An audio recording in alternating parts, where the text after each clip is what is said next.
2절부터 10절까지 말씀으로 그리스도를 위하여 살라, 그리스도를 위하여 살라, 이런 제목으로 말씀의 은혜를 나누고자 합니다.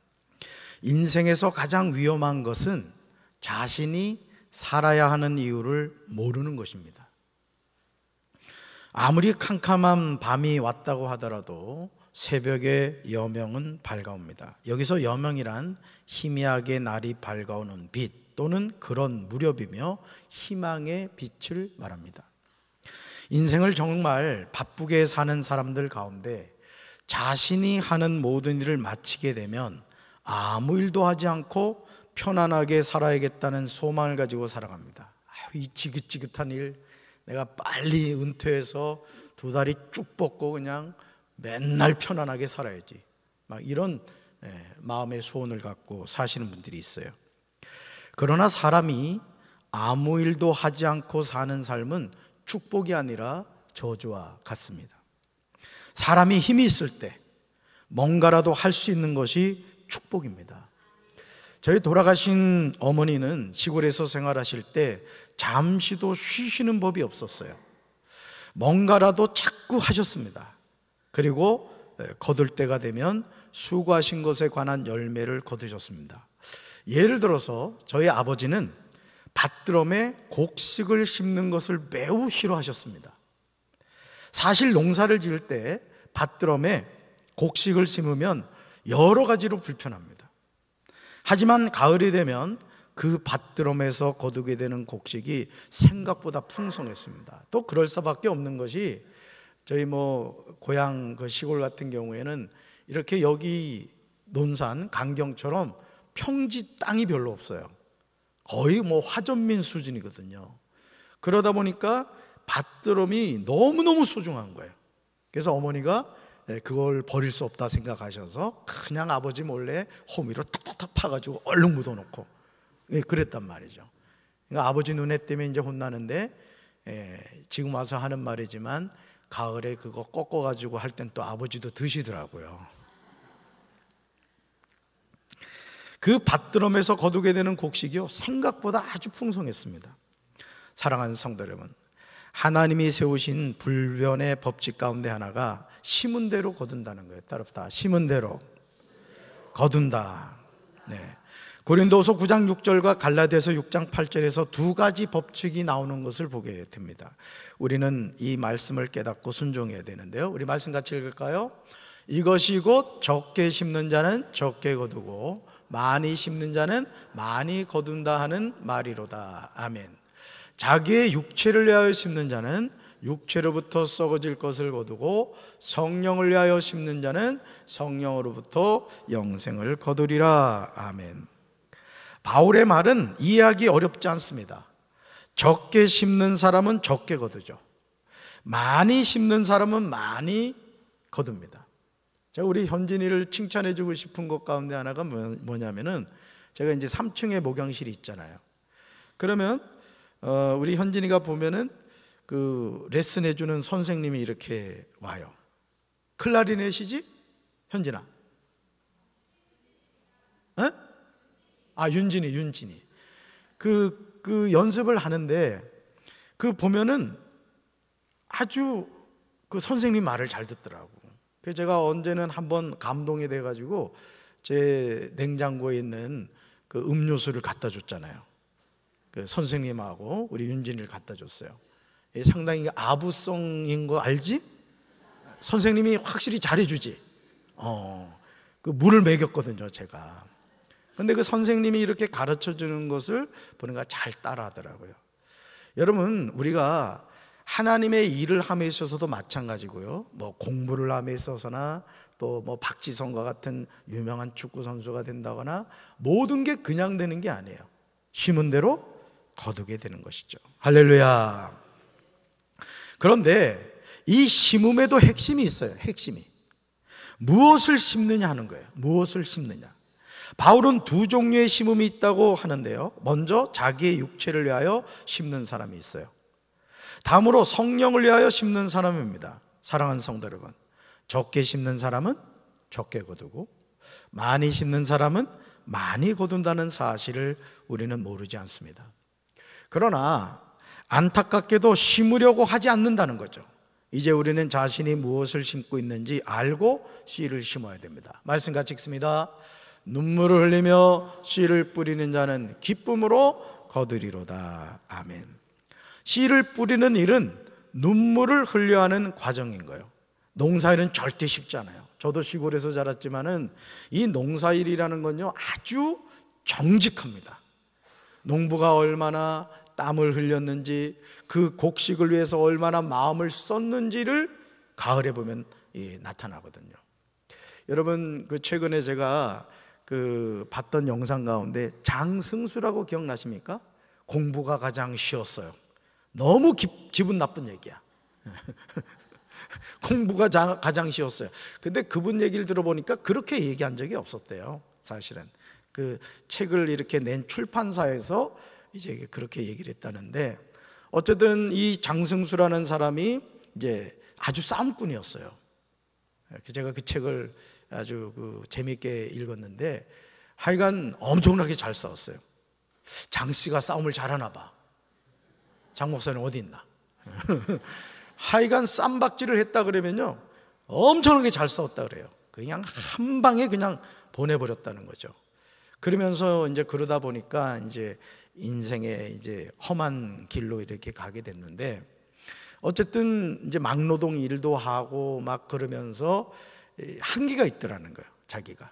그러면서 공부를 해야 되겠다 이렇게 마음을 먹고 학교 가서 선생님한테 제가 저 공부를 하려고 그런다니까 선생님이 비웃더래요.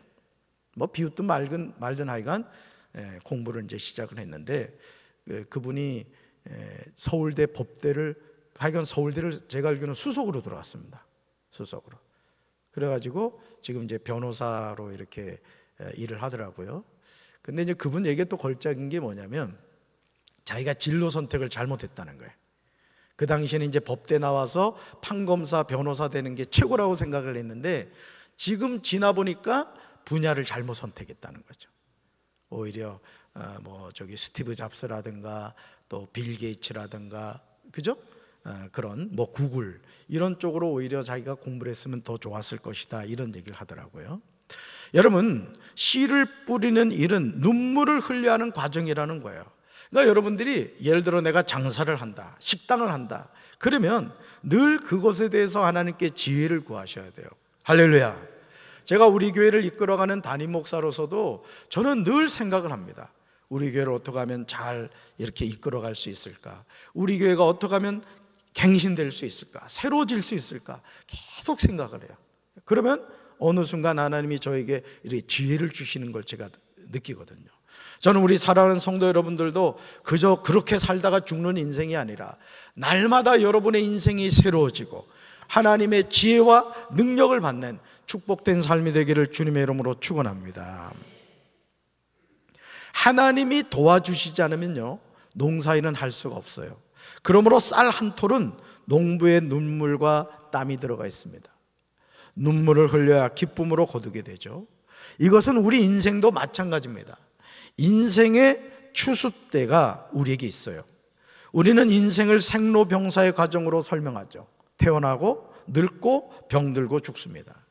이 여정에서 자유로운 사람은 아무도 없습니다. 누구나 가야 하는 과정이죠. 그런데 이 여정에서 반드시 알아야 하는 사실이 있어요.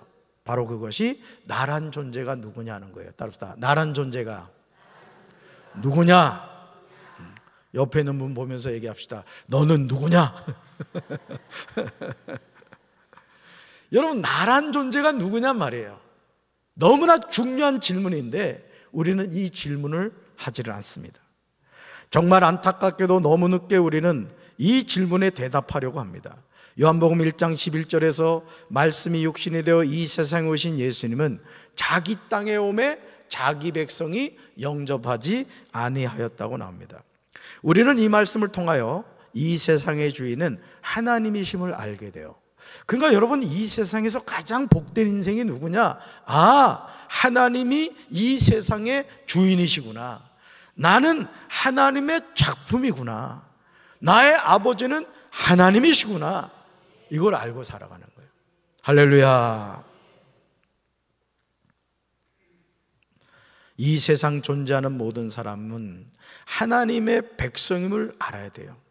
그러나 하나님의 자녀가 되려면 반드시 거쳐하는 과정이 있어요. 바로 그것이 요한복음 1장 12절에 나오듯이 예수님을 영접하는 거예요. 따라서 예수님을 영접하는 것입니다.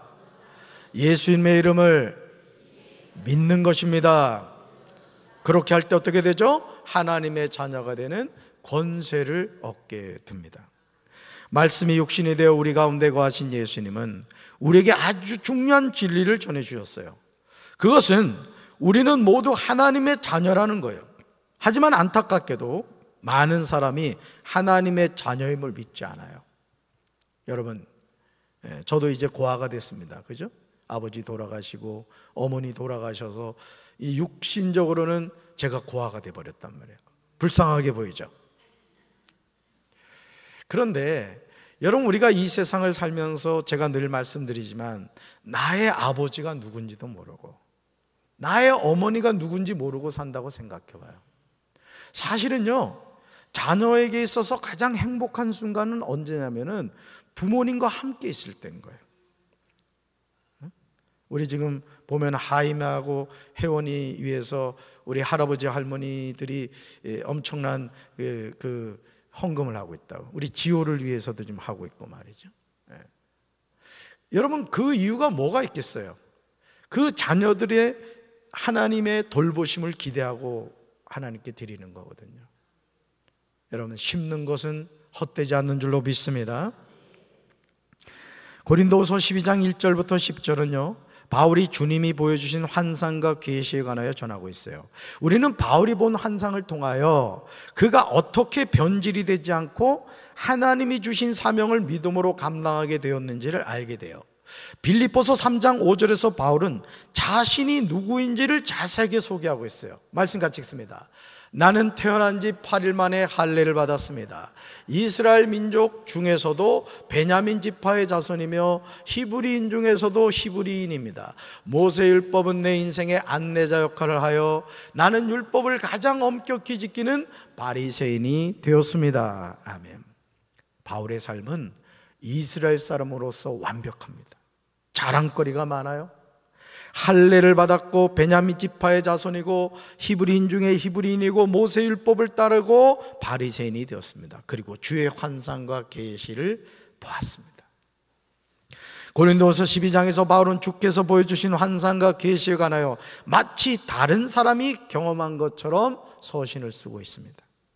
우리는 이것을 통하여 바울은 자신이 보았던 환상과 계시에 방점을 두고 있지 않다는 사실을 알게 됩니다. 심지어 3절에서 내가 이런 사람을 안다고 말합니다. 그 사람이 바울 자신이라고 하지 않습니다. 이 사람이 낙원에 이끌려 올라가서 말로 표현할 수 없고 사람이 말해서도 안 되는 말씀을 들었다고 합니다. 5절에서 바울이 이렇게 고백해요. 말씀 같이 읽습니다. 나는 이런 사람을 자랑하려고 합니다. 그러나 나 자신을 두고서는 내 약점밖에는 자랑하지 않겠습니다. 아멘. 사랑하는 성도 여러분, 바울은 지금 이런 사람과 나 자신을 두고서 말하면서 이런 사람을 자랑한다고 하고 나 자신을 두고서는 내 약점밖에는 자랑하지 않겠다고 해요. 바울은 자신이 본 환상과 계시를 교만의 도구로 쓰지 않습니다. 오늘 저와 여러분이 본받아야 하는 정말 중요한 삶의 자세예요. 여러분, 며칠 전에 손흥민 선수가 어디 경기장에 갔더니 2,000명이 넘는 사람이 때로 몰려가지고 큰일 날 뻔했다고 그러잖아요. 근데 참 이 손흥민이가 참 그 아버지 아들하고 똑같은 것 같아. 사과를 했습니다. 사과를. 아니, 자기가 좋다고 사람들이 몰려오는데 어떡할 거야? 근데도 사과를 하면서 이런 얘기를 하더라고요. 손흥민 선수 입으로 얘기한 거예요. 자기는 월드 클래스가 아니라는 거예요. 여러분, 솔직히 우리끼리 얘기지만 저는 프리미어리그 축구 이렇게 짧게 나오는 거 저는 골 넣는 것만 봐요. 골 넣는 것만 보면 되지 뭘 다른 걸 봐. 그런데 정말 손흥민 선수 저는 월클이라고 생각해요. 여러분 동의하시죠? 일본 사람들입니까? 지금 손흥민 얘기하는데 어떻게 이리 반응이 없어요? 북한에서 왔습니까? 여러분, 손흥민 월클이죠? 그래도 대답 안 하네. 근데 자기 입으로 월클이 아니라는 거예요. 근데요, 제가 볼 때는 월클이에요.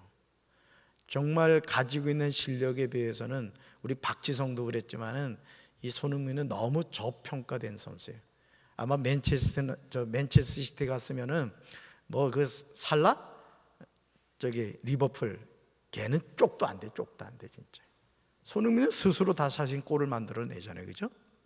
근데 그렇게 겸손한 거예요. 오늘 사도 바울도 마찬가지라고요. 엄청난 계시와 환상을 보았음에도 불구하고 자신을 드러내려고 하지 않는다는 거죠. 자, 그러면서요, 오늘 우리가 본받아야 될 중요한 삶의 자신인데, 바울은 자신이 자랑한다고 해도 진실을 말할 것이기 때문에 어리석은 사람은 되지 않을 것이라고 합니다. 그러나 어떤 사람이든지 바울 자신을 보고 자신에게서 들은 것 이상으로 자신에 대해 생각하지 않도록 하려고 자랑하는 것을 그만두겠다는 거예요. 그러니까 여러분, 우리가 사실은 이 겸손해진다는 것은 뭐냐? 사실임에도 불구하고 그 사실을 이렇게 숨길 줄 아는 거예요. 그러니까 내 스스로가 자신을 자랑하는 것은 보기 좋지 않다는 것이죠. 바울은 자랑할 것이 있었음에도 자랑하지 않습니다. 고린도서 12장 1절에서 바울은요, 무익 하나마 내가 부득불 자랑한다고 합니다. 바울은 자신이 주의 환상과 계시에 관하여 자랑하는 것은 자신에게 유익하지 않다는 것을 알고 있었어요. 그럼에도 바울은 주의 환상과 계시를 말하고 있습니다. 사랑하는 성도 여러분, 우리가 하나님이 맡기신 사명을 감당할 때 중이 제 머리를 못 깎는다는 말처럼 자기 힘으로 해결할 수 없는 문제를 만나게 돼요. 반드시 그렇습니다. 여러분, 하나님은요, 저도 이렇게 사역을 하면서 깨닫게 되는 게 뭐냐면, 우리 한계를 깨닫게 하는 어떤 벽을 만나게 하세요. 하나님은. 그건 우리를 미워서 그렇게 하는 게 아니에요. 여러분, 사실은 세계적인 선수들 같은 경우도요, 항상 벽을 뛰어넘었기 때문에 세계적인 선수가 된 겁니다. 저는 우리 사랑하는 성도 여러분들이 하나님의 일을 감당하다가 벽을 만났을 때 그 앞에서 낙심하고 포기하는 삶이 아니라 하나님을 의지하심으로 그 벽을 뛰어넘는, 그 벽이 여러분의 삶의 디딤돌이 되기를 주님의 이름으로 축원합니다. 고린도서 12장 7절에서요, 하나님의 능력의 종인 바울의 기도를 보게 돼요. 우리가 해야 될 기도예요. 말씀 같이 읽습니다. 내가 받은 엄청난 계시들 때문에 사람들이 나를 과대평가하는지도 모릅니다. 그러므로 내가 교만하게 되지 못하도록 하나님께서 내 몸에 가시를 주셨습니다. 그것은 사탄의 하수인이라고 할 수 있는데, 그것으로 나를 치셔서 나로 하여금 교만해지지 못하게 하시려는 것이었습니다. 아멘. 바울이 다메섹으로 가던 길에서 예수님을 만난 후에 그의 삶은 근본적으로 바뀌었습니다. 바울이 가는 곳마다 놀라운 하나님의 역사가 나타났습니다. 그러나 정작 바울 자신에게는 육체의 가시, 곧 사탄의 사자가 있었다는 거죠. 심지어 바울은 자신에게서 그 육체의 가시가 떠나가도록 하려고 3번 죽게 간구했다는 거예요. 여러분, 성경에서 3번 간구했다는 것은 1번, 2번, 3번 했다는 얘기 아니에요. 정말 맹렬하게 하나님께 기도했다는 거예요. 그럼에도 불구하고 바울이 받은 응답은 그의 생각과 달라도 너무 달랐다는 거예요. 답사, 나의 인생은 내 뜻대로가 아니라 하나님의 뜻대로 돼야 됩니다. 말씀 같이 읽어볼까요? 나에게 이르시기를 내 은혜가 내게 족하도다. 이는 내 능력이 약한 데서 온전하여짐이라 하신지라. 그러므로 도리어 크게 기뻐함으로 나의 여러 약한 것들에 대하여 자랑하리니 이는 그리스도의 능력이 내게 머물게 하려 함이라. 아멘. 바울이 누굽니까? 예수님을 만나기 전에 그는 인생의 성공적인 길을 걸어가고 있었습니다.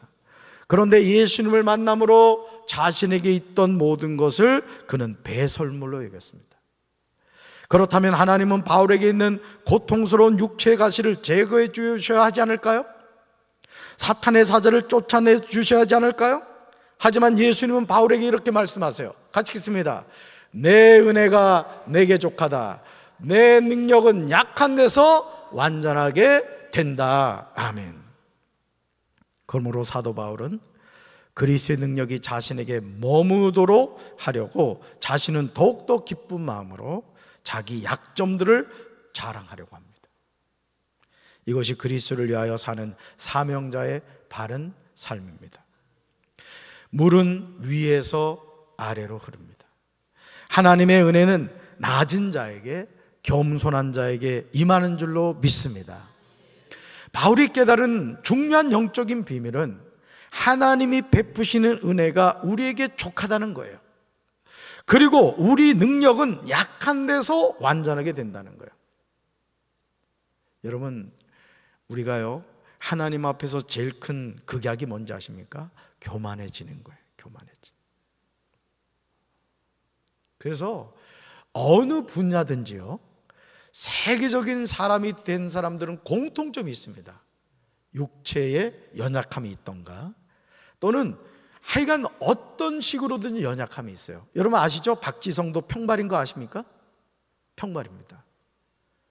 그런데도 그렇게 심장이 2개라는 말을 들을 정도로 뛰어다닌 거예요. 여러분, 어떻게 뛰어다녔겠습니까? 죽을 힘을 다해 뛰어다닌 거예요. 살려고 몸부림쳤던 거예요. 그러니까 맨체스터 유나이티드 그 퍼거슨 감독이 그 픽업을 간 거죠. 저는 우리 사랑하는 성도 여러분들도 하나님의 일을 할 때 죽을 힘을 다해서 하시기 바라요. 하나님께 픽업 되시길 바랍니다. 할렐루야. 주께서 보여주신 환상과 계시를 통하여 바울은 아주 중요한 영적인 비밀을 깨닫게 되었습니다. 이제 바울의 가치관은 완전히 변화가 되었어요. 세상의 가치관이 아니라 하나님 나라의 가치관으로 완전히 새롭게 되었습니다. 저는 우리 사랑하는 성도 여러분들이 세상의 가치관을 가지고 살아가는 것이 아니라 하나님 나라의 가치관을 가지고 살게 되길 주님의 이름으로 축원합니다.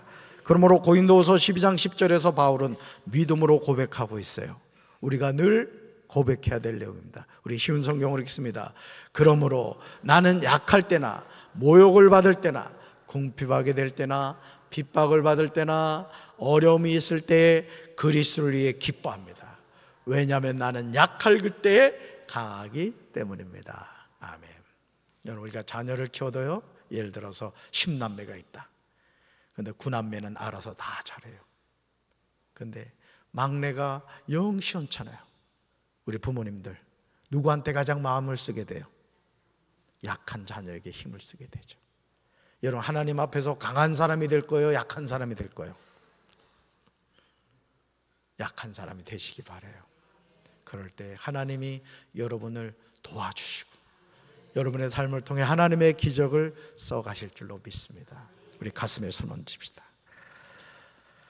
나는 약할 때나 모욕받을 때나 궁핍하게 될 때나 핍박을 받을 때나 어려움이 있을 때 그리스도를 기뻐합니다. 왜냐하면 나는 약할 그때 강하기 때문입니다. 바울이 깨달은 이 놀라운 영적인 비밀을 우리 모두가 깨닫게 도와 주시옵소서. 교만은 패망의 선봉이고 넘어짐의 앞잡이라고 했사오니 우리가 이 육신의 장막을 벗고 하나님의 품에 안기는 그날까지 겸손히 하나님과 동행하는 삶을 살아가게 하옵소서. 이제는 우리 주 예수 그리스도의 크신 은혜와 하나님 아버지의 한없는 사랑과 성령님이 교통하심이 하나님의 뜻을 깨닫고 늘 겸손하게 하나님의 말씀에 순종하며 살기 원하는 사랑하는 주의 백성들 위해 이제부터 영원토록 함께 하시기를 간절히 축원하옵나이다. 아멘.